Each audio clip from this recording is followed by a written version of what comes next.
A police officer knows what is likely to happen. They can plan better, even if they have limited resources. That is an example of integration and intelligence. So I want to stress the point that it is not enough simply to buy a lot of video cameras, because that's commodity. Anybody can buy it. But once you have that information, how do you combine it with existing police records, weather records, report information, criminal records, etc., to get the integration and the intelligence in the middle that gives you the outcomes that you're looking for, shown at the very top, which ultimately results in customer satisfaction and a safer city. We've done something like this in Chicago and many other cities. We've done something like this in New York, in Memphis, in many cities, and currently we are in discussions in Latin America as well. Let me move to the area of transportation. In transportation, again, what are you trying to achieve? You're trying to reduce congestion. You're trying to reduce the time wasted, meaning the journey time. You're trying to reduce the carbon footprint. You're trying to improve the revenue of public transportation, because there's a lot of revenue that's lost in public transportation. And you're trying to improve emergency response time. Those are all the outcomes that you're looking at the top. How do you achieve that?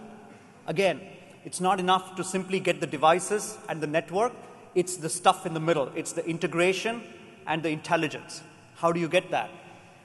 You can get the traffic flow information by combining all of these data and information and having the right processes for managing that information, for example, by changing traffic lights, for deploying the right people to the right places.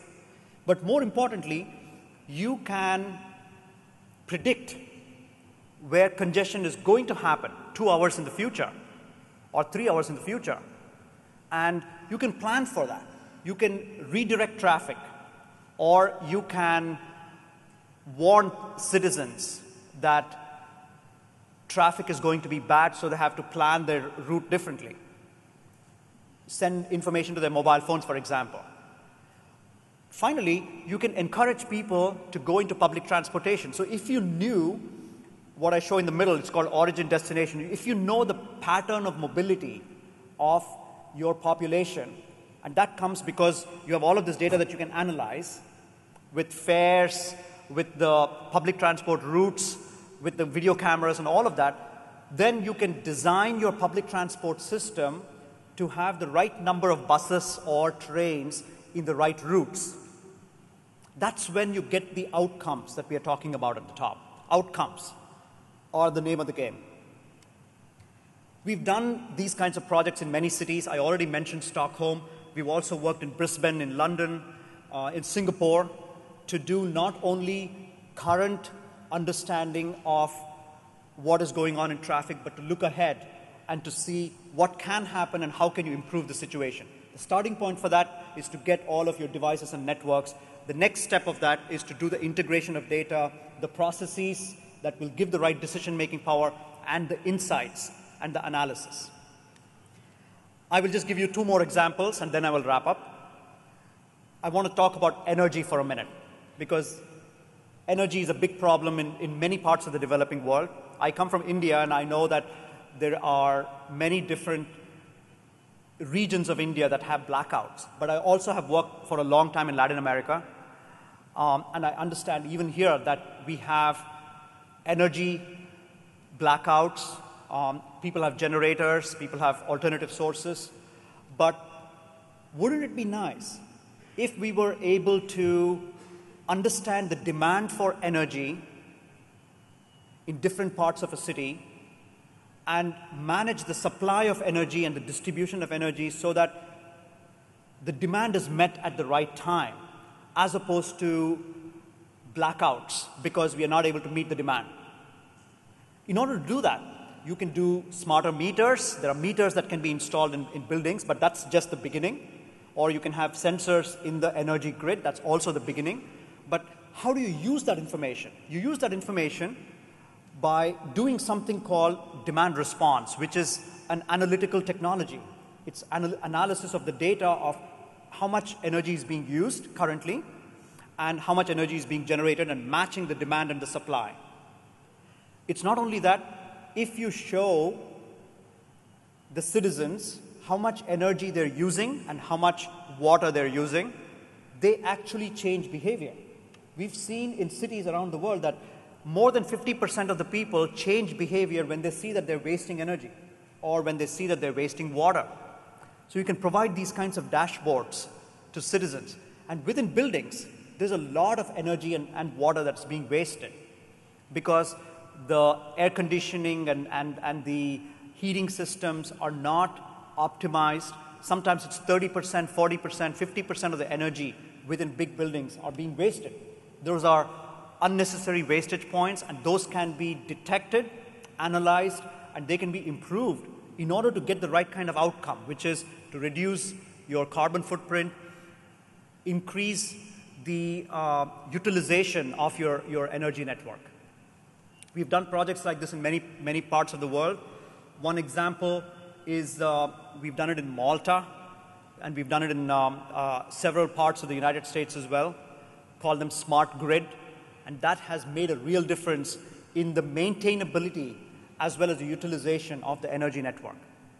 And finally, I want to also tell you that the same techniques that we have applied for energy can be applied for water. I know that many cities in Latin America have a lack of fresh water. I was in Lima the other day, and I heard that 32% of fresh water is being lost.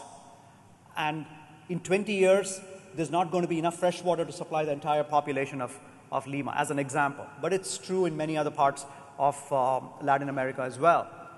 If you want to manage the demand and the supply of water, you have to conserve fresh water by managing leaks and by ensuring that people who use the water pay for the water. That's a significant proportion of the revenue.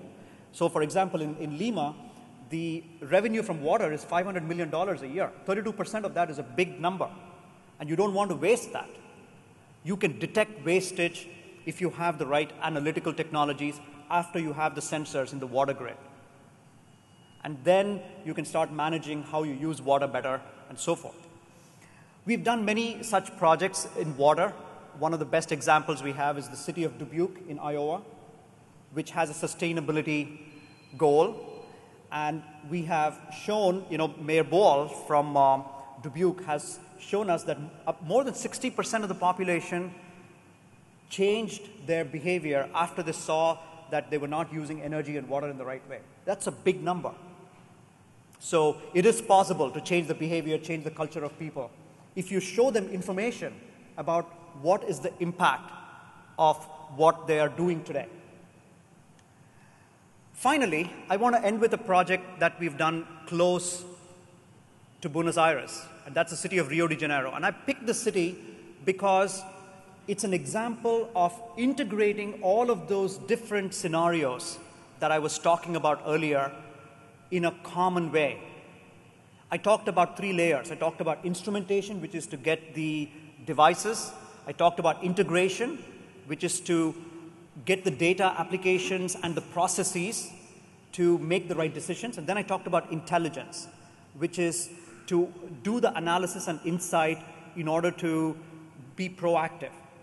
This center has actually achieved all the 3 levels in many ways. And that's what is important. It's not just about having a control room with a lot of computers or a lot of big screens. It's really the brain of the system. It's not the body, that's the body. The building and the screens and the people is the body. But the brain of the system really is how the information is being used to be proactive for the future. And that is what has been started. It's not finished yet, it's a journey, but it has been started because we have advanced models and predictive techniques that can go 48 hours in advance to see what is possible to do.